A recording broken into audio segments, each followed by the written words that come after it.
Guillermo. Emil, I'm up to you. This is my takeout, my Emil Amok's takeout, my takes on all things considerable. Oh, there's a joke in there somewhere. I decided to go live because I'm going to be doing my show again tonight. It's Wednesday, and at the Edmonton Fringe, not the Edinburgh Fringe. It's the Edmonton Fringe. Who's this guy, Edmund? Oh, Edmonton. It's the hockey, Connor McDavid, greatest hockey player. Got to know those things. Used to be known as the Edmonton Eskimos, now the Edmonton Elks, the CFL team. I'm getting into Edmonton lore while I'm here. So, the Edmonton Fringe is the fringe to go to if you just don't want to do Edinburgh, right? If you say, look, I'm not going to be the next baby reindeer. I'm not going to be the next flea bag. I'm just going to be the next Filipino guy here in Edmonton. And Emil Amok 69, you can see it upright, you see it upside down. It's very versatile.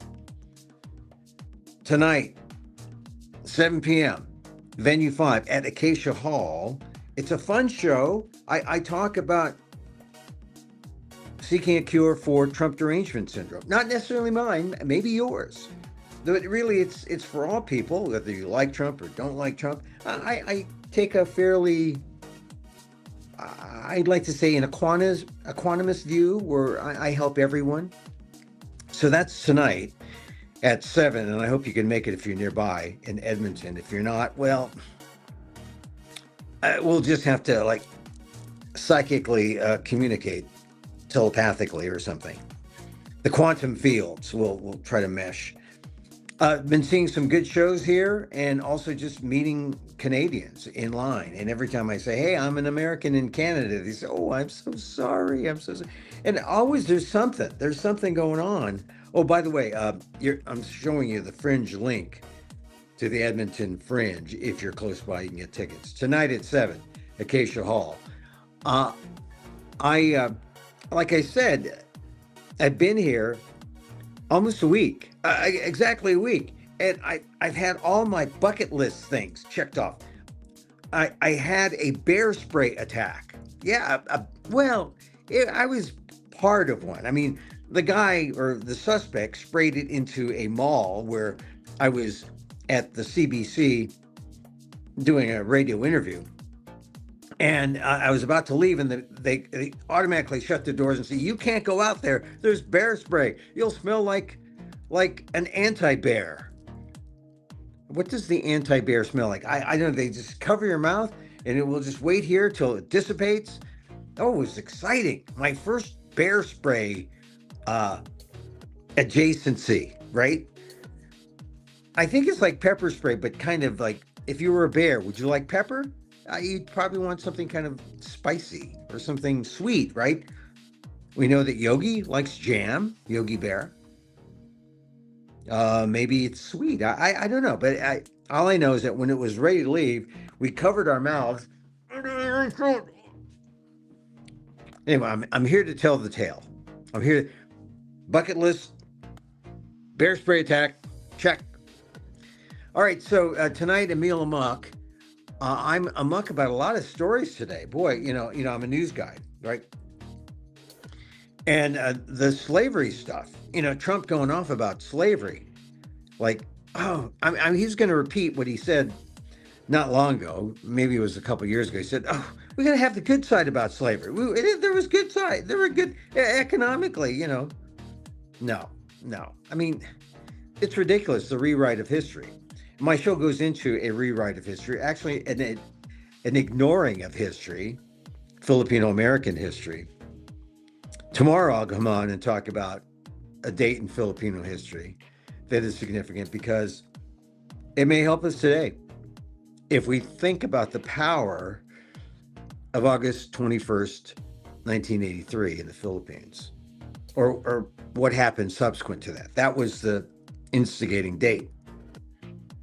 Soon after, we saw the people respond. So I'll get into that tomorrow. But today, I guess the big story is now we get the truth, a little bit of the truth about that Alaska summit's coming in. And we realize that the Alaska summit was really the dog and pony photo op, fake show that, you know, many of us thought, some of us didn't say. We were crossing our fingers and waiting for, it's like right now, it's whatever the president says, right? You can't, no one challenges him.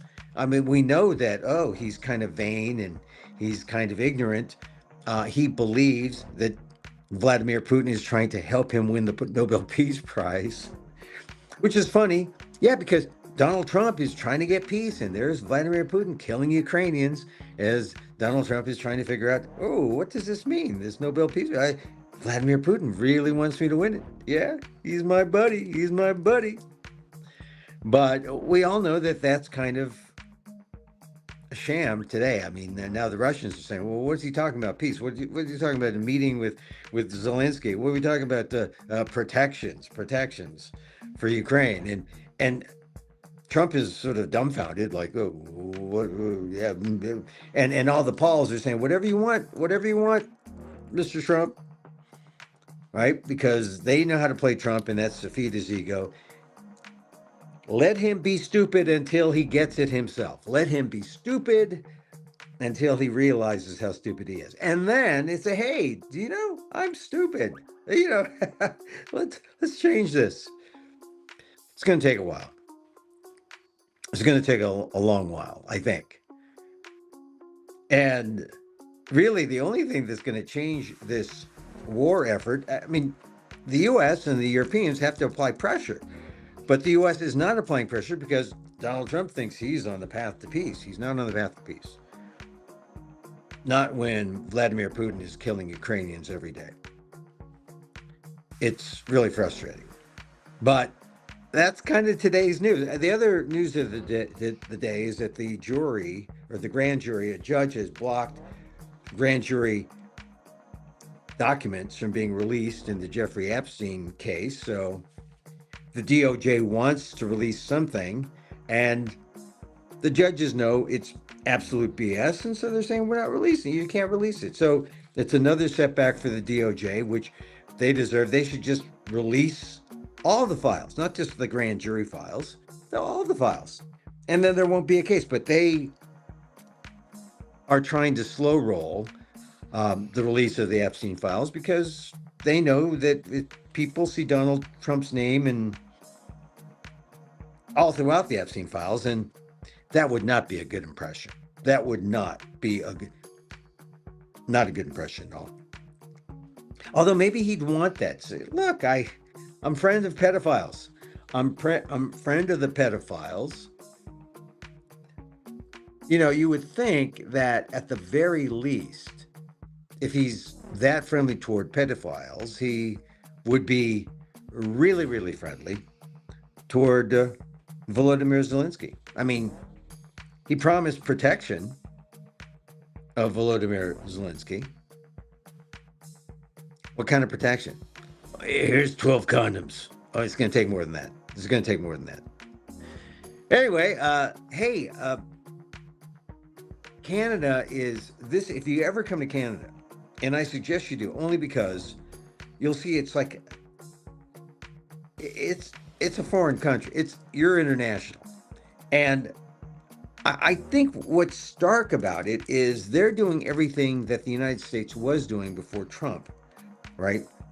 Land acknowledgements. They're doing pronouns. I mean, they are really into trying to be better people, which is something the United States kind of passed on.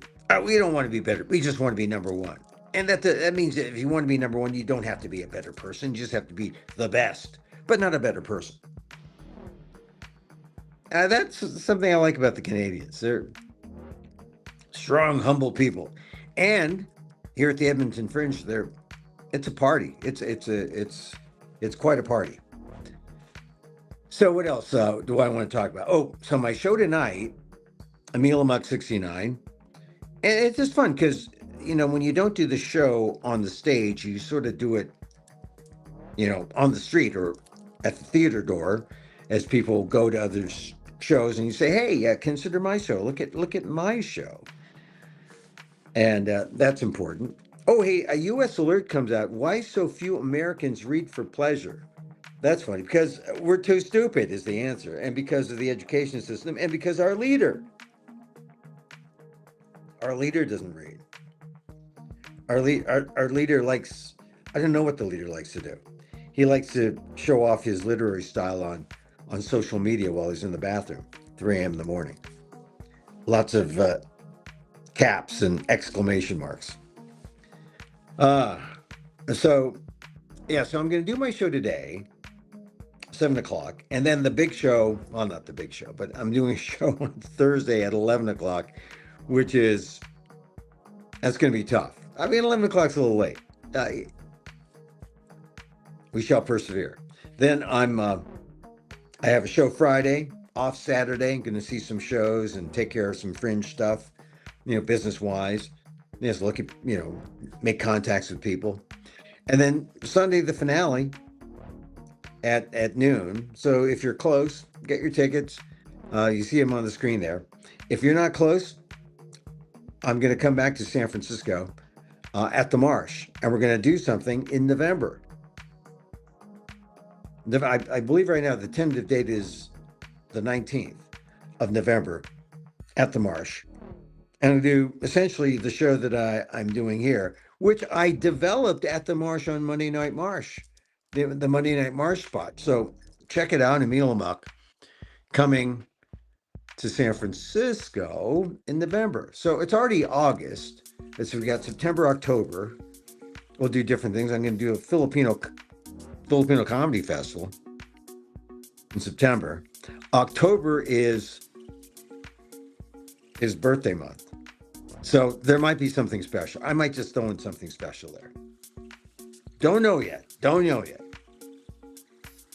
All right. So excited about today. It is Wednesday and it's a show day. 7 o'clock up here in Canada. I think if you started walking now, you might be able to make it to the Edmonton Fringe. It's fun being up here in Canada because you only hear about these cities, like if you follow the agate type, NHL scores, and San Francisco, San Jose, they're hockey cities. I mean, they got the Sharks. When the Sharks are great, I mean, they're kind of like right now, but that's all right. They're exciting still, the Sharks. And so, when they play Winnipeg, when they play Edmonton, they move across Canada from Toronto and Montreal. Everyone knows that, right? But Edmonton, Winnipeg, and then Vancouver, people on the West Coast know Vancouver, but Edmonton and Winnipeg, I don't think people know. When you want to talk about where the Filipinos in Canada, the Filipinos in Canada are in Winnipeg and Edmonton. Man, some really nice Filipino communities in both. The biggest by percentage of population in Winnipeg, and a just as sizable group here in Edmonton. In fact, made friends with a number of the food truck guys. Flipside and Philly Sticks. Good guys. And maybe, I'm trying to get them to do more vegan Filipino stuff because I think they're the meat eater Filipinos. I'm trying to say, hey, you could do, you could do vegan lechon. Vegan lechon. You can have vegan. Yeah, you could do vegan lechon. You could do vegan lechon. So I did one podcast today. I'm going to go hit the lines and try and drum up sales for a few tickets left for the Wednesday show. And then the Thursday show, I need help for the Thursday show. And then the Friday and Saturday shows are during the day. And I think people will see them because they're during the day. And generally people are off and like wandering about and saying, yeah, I got some time to see it. What's that? The show on Friday is at 2:15, a 2:15 show on Friday. And then at 12, a nooner on Sunday. I tell people, we'll have mass in the show. And I have a mass scene in the show. All right, that's it. All right, I'm just gonna a little shout out. A little shout out. Had to come on and say hi. Hi, all you Emil Muck takeout people. Hey, a reminder: you can see my columns on Substack. You can see my columns at Inquirer.net, the website of the Filipino American or the Filipino diaspora, not necessarily the Filipino American. That's one thing that you realize when you come to a place like Canada, how America centric we are, which is not necessarily a good thing. I mean, there are neighbors to the north. Why do we treat them like, hey, we're number one and you guys are number two? I'm sorry. Well, yeah, we should be one. North America, and I include Mexico. And boy, this current trade war, just trying to get at people, I guess to remind people that we aren't natural allies, maybe, or that we, sometimes having a beef or having some beef with our neighbors enlivens the relationship. I don't know, that's a Trump thing. I don't get it. Anyway, all right, here I am on my mission in the north. I thank you for watching. If you missed any or all of this, just use your finger or whatever, your dial, repeat. I'm trying to keep these things fairly short. I will be back tomorrow. But so nice to see you all. I'm Emil Guillermo. Emil Amok to you. We close with a little loving kindness. Of course, loving kindness. That's all we have. All we have is a can of bear spray and some love. That's it. That's all we have. I have to say that coming to the Fringe, if you go to enough of these, and I've been to about 14, 15 of these now, all throughout the country, and you start to see different acts, and people stop and say, "Hey, I saw you in Orlando. Hey, I saw you in New York. Oh, hey, I saw you in New York and Orlando. Oh, why were you in San Diego that year?" I mean, it's very, it's kind of, you feel like, oh, I've got this artistic family. It's sort of like, kind of like circus performers. Some are actually circus performers, but there's that, I'm on the road vaudevillian circus performer kind of thing going on. But it's kind of, there's something cool about it, I think. Can't wait to go home though. I'm only because, my dog, my family. I miss California. The weather is.